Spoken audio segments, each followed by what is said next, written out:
Isle of Dogs is the latest Wes Anderson movie, and it stars Bryan Cranston, Koyu, Rankin, Bill Balaban, Edward Norton, Bill Murray, Jeff Goldblum, Ken Watanabe, Scarlett Johansson, Harvey Keitel, Greta Gerwig, Francis McDormand, F. Murray Abraham, Liev Schreiber, Courtney B. Vance.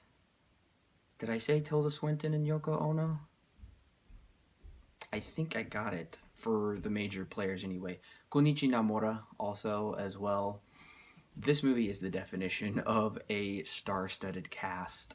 And this is also written by Wes Anderson with the story by Roman Coppola. Now, this is not Wes Anderson's first stop-motion animation film. He created The Fantastic Mr. Fox based off the Roald Dahl book that came out 9 years ago, and it was nominated for 2 Oscars, including Best Animated Film of the Year. This movie is all from the mind of Wes Anderson, save for, like I said, some of the other story credits, but the screenplay is just credited to Anderson. Now, before I talk about the story, I'd like to talk about the production. The production for Isle of Dogs is incredible. The animation in this movie is really unique with some very unique characters, and it is just so far the pinnacle of this medium. And this medium has been kind of near and dear to my heart ever since I was a kid. There was a number of shows I loved watching, and I was so intrigued by it. That's what I wanted to do when I grew up, actually, when I was that age, was create claymation movies. I loved Gumby. So to see Anderson go from live action and create films in this medium that are still meant for adults is really impressive, and I really appreciate that. And I do like how he weaves some comedy that only adults would catch in this movie, so I was appreciative of that. I guess a couple of flaws with the production are the choice of having the Japanese speakers translated, usually not through subtitles, but through some other spoken form of English, I guess you could say, and they do make the joke that all the dogs' voices have been rendered in English. I think this is Anderson's creativity just going a little too far. I don't think it really makes any sense to me why they chose not to just have the Japanese and subtitles. Also, there was a couple scenes with subtitles for certain scenarios they're depicting, and I found that to be not very funny. They're really trying a little too hard to be funny with those. It was just too on the nose. The story of this movie, like I said, is fairly original and unique. Uh, the hook for this movie is well done, talking about dogs and cats, and there's these cat lovers and these dog lovers, and they're having these big, like, samurai battles back then.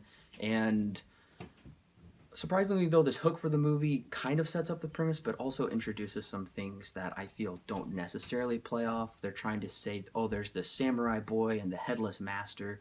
That's supposed to be allegorically translated later on to the mayor and to the young boy Atari. I felt like that didn't quite fit as much, but once we do get actually into the Isle of Dogs area, I found it to be fairly interesting. But towards the second act, I felt like is when the story really lost steam, because I felt like there's kind of a lack of direction. They're trying to figure out how to fill time from getting us from A to C, and in order to do that, I felt like this movie lost something in the pacing. It was simply too long. It was about an hour and 41 minutes. Fantastic Mr. Fox is under an hour and a half. This movie could have been under an hour and a half, and it would have been more interesting. There just wasn't enough here in the second act to intrigue me. Also, there is this side story involving Greta Gerwig's character that keeps cutting back and forth, and I felt like that wasn't integrated into this movie very well. I didn't really get the point of it, but overall, that was unnecessary and just slowed the story down as well. So if they would have just maybe used some more editing, trimmed this up a little bit, I think the story would have been a little more succinct. Now, the characters in this movie are very unique and interesting. The dogs are portrayed really well, just like you think a real dog would, but some of their intelligence is it's really surprising, and it's really nice to see that they bring some humanity to these dogs while still retaining their identity as a dog. The way they interact and think with humans, it's a really nice mix, and there is a lot of kind of mythology built into the story. So the world building for this movie is very impressive, and the third act is satisfying, and my interest did perk back up because we had a conflict once again. We established a conflict. The conflict really dropped off, and it was just kind of this meandering journey to find the dog. And then once again, we got that conflict again. As for the voice acting, I thought the voice acting was great. I really don't have any knocks against it at all. I felt like the actors did a great job putting themselves into these characters. I know that is definitely a hard task, but the voice acting was fairly well done.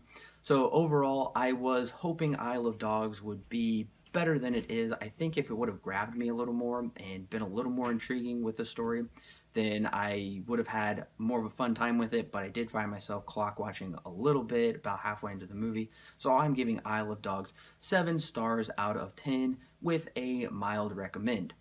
You'll still enjoy this movie, but just be warned that it does get fairly dry towards the middle. I will still own it on Blu-ray because I would like to own every Wes Anderson movie on Blu-ray, but this is one of Wes Anderson's movies I will not be returning to very often.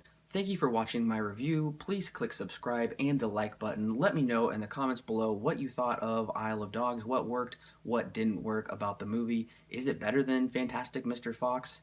I really want to know what you think about that. But make sure to share this with your friends here at Silver Screen Guide. We love sharing what's going on with the movies and our thoughts and opinions. We absolutely love it. So thank you once again, guys, for watching this review, and catch you next time.